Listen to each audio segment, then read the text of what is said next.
Straight ahead on the Valley today, one man seriously hurt and a driver from Fargo behind bars suspected of impaired driving and causing a three-car crash. Plus, a new road construction project in the metro that could slow you down for the next month. But first, detectives have cleared the scene of a deadly shooting outside of a Fargo restaurant, but there is no word on any arrest yet. They're urging anyone with information on the case to call Red River Dispatch or text a tip to Fargo PD, number on your screen, 847-411. That shooting happened around 2 yesterday morning in the parking lot behind the Africa Restaurant and Nightclub in the 4500 block of 7th Avenue South. Eyewitnesses say there were about 10 shots fired. The first round was about 6 shots, then another 4. One of the neighbors in the area says they saw 2 vehicles leave the scene shortly after that shooting. One a small silver car, the other was red. Many of the people who live in that area say that since the nightclub opened, it has been nothing but trouble. The Fargo PD dispatch log indicates that since late August 2019, when the club opened, there have been more than 75 calls to that area between the hours of 9 p.m. to 4 a.m. Many were disturbances, fights, or impaired drivers, but there were 3 calls, including yesterday's, that involved guns. And we do have a part of that dispatch call from the other day. Still getting more information. 26-year-old male, possibly conscious and breathing, multiple gunshots, including to the head. To approach on arrival. He is conscious but not doing well. A small group returned to the area last night to remember the man who died. They say there is talk of a peaceful walk in his honor. No details have been decided yet. Police have not yet released the victim's name. A Fargo man is facing several charges, including DUI, after a three-car crash in the Northern Valley. The North Dakota Highway Patrol says 28-year-old Tanner Mitchell ran a red light at Highways 2 and 20 in Devil's Lake yesterday morning and was then hit by an SUV. Mitchell's vehicle rolled into a ditch, and as it did, a tire flew off and hit a third car. The driver of the SUV that hit Mitchell was seriously hurt. None of the other 4 people involved in that crash were injured. Mitchell was then arrested for reckless driving, DUI, driving under suspension, and driving through a red light. 6:52 now on this Monday morning. Let's go to check that forecast and just a few areas that people need to watch out for this morning, Lisa. That's right. We are looking at sunshine in a lot of spots, like right here in Fargo on our First Alert Storm Team Skycam.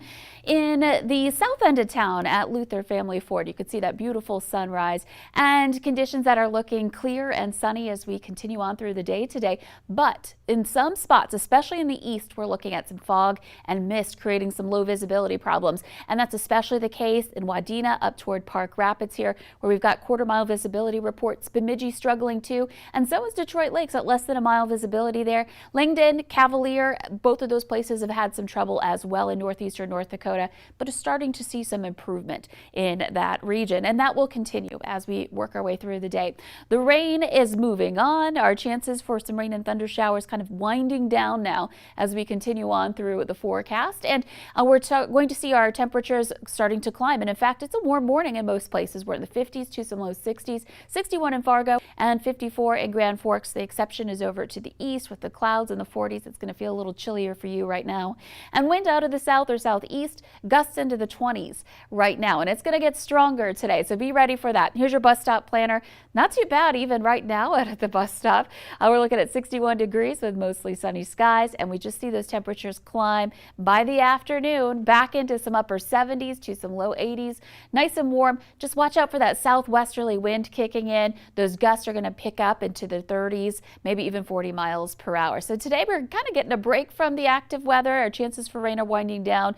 Tuesday, there's not a 0% chance for rain. We do have a possibility, but it's more likely in the north. And then it's really into the second half of the week where we're looking at our rain chances increasing and some big ups and downs in temperatures here on your 7-day planner too. So today, starting off summery for the week, and then Tuesday, windy weather continues. We'll see that chance for an isolated or scattered shower north, closer to the Canadian border. Wednesday and into Thursday, big cool down. Temperatures only seeing highs in the 50s to some low 60s, and a chance for some rain, especially into Thursday. Friday, we start kicking that temperature up a little bit, and then we really get there as we head into Saturday and Sunday, where we're looking at temperatures back into the mid-70s, but chances for storms return. All right, some big changes there in that forecast with our temperatures. Lisa, thank you. Drivers in West Fargo, they will need to take an alternate route as repairs start this morning on certain roads and they last for quite some time. The Valley Today's Brian Sherrod, he joins us live with the details. Good morning, Brian. And good morning, Jordan. The signs are actually now up if you're traveling on 31st Avenue East and also on 4th Street East, or 4th Street East and West Fargo, letting you know that this is going to be for a concrete patching starting today, and it's supposed to be expected to be lasted 28 days. That is weather permitting. Again, the signs just got placed up a moment ago, so you're going to see a lot of these road closed signs in the area. Now, local access will remain for drivers in the area. Detour route begins on 4th Street East at 32nd Avenue East and continues north to 26th Avenue East and west on 26th Avenue East to 2nd Street East and south to 31st Avenue East to reach the houses in the residential neighborhood. Now, the closed areas include the intersections of 31st Avenue East and 2nd Street East, Ridge Drive East, and 3rd Street East. In some areas, the road will fully be closed and detours will be in place like the ones you just saw behind me. Now, you may expect some congestion or even some delays when it comes to traveling to work and even classes when you do this morning, letting you know that we saw a lot of people going around this sign. This is a road closed sign. Don't go past the sign. We've seen multiple cars do that this morning. Make sure you're planning accordingly as well, like I just mentioned, and follow the 3 S's. That is speed, space, and stress. That is going to get you and everyone else to and from work safely. Again, just take that extra caution this morning, and I want to remind you, these are road closed signs. Do not go past them. Good advice for drivers in the area. Brian Sherrod reporting live this morning. Thank you. And drivers traveling in the Moorhead area, they'll encounter some overnight lane closures on several Minnesota highways. This week is going to focus on I-94 with various bridges for crack and sealing along with bridge flushing. That's removing sand and other particles that will deteriorate those bridges. The work will go until Thursday. They start at 8 at night and go until about 6:30 in the morning. Unbelted traffic deaths are spiking in North Dakota and Minnesota, so law enforcement agencies are bumping up patrols for the next 2 weeks in the Click It or Ticket campaign.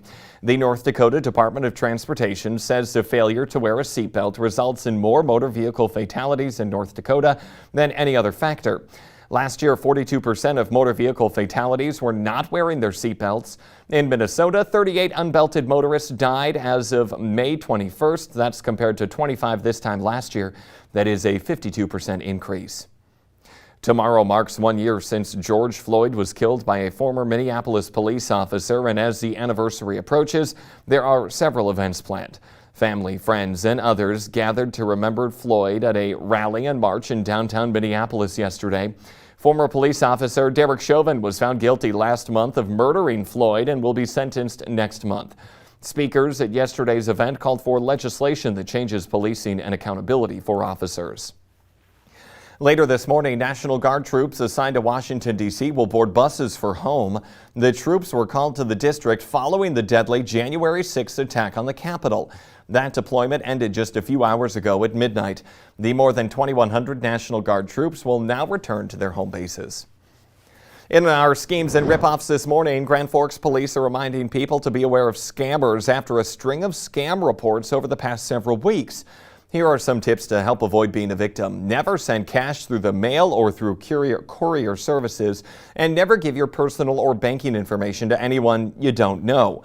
And remember that legitimate lotteries or giveaways, they don't require you to pay them before you get that free gift. Minnesota Twins fans attending this week's home opener can opt in for a shot with their hot dogs or nachos. Fans 18 and over who choose to get a Johnson & Johnson vaccine at Target Field will get a voucher for a free ticket to a future Twins regular season home game this year. The opportunity is part of Governor Tim Walz's Roll Up Your Sleeve campaign. Vaccinations at Target Field are available today through Wednesday.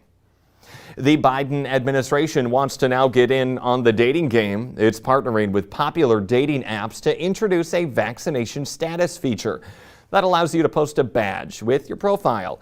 The Biden administration is hoping that the dating game might be another way to hopefully get more shots into more arms. Let's get the answer now to our question of the morning on Facebook. That question today is 82% of people in a survey agreed that dad is the better choice at mom when it comes to teaching this. The answer riding a bike. Don't quite understand that. They say once you learn it, you never forget it. So either way, mom or dad, I'm sure, could teach you just great. The Today Show and CBS This Morning are just about to start, but the Valley today, it rolls on. We'll have more live, up-to-the-minute news and weather for you on the Fargo CW.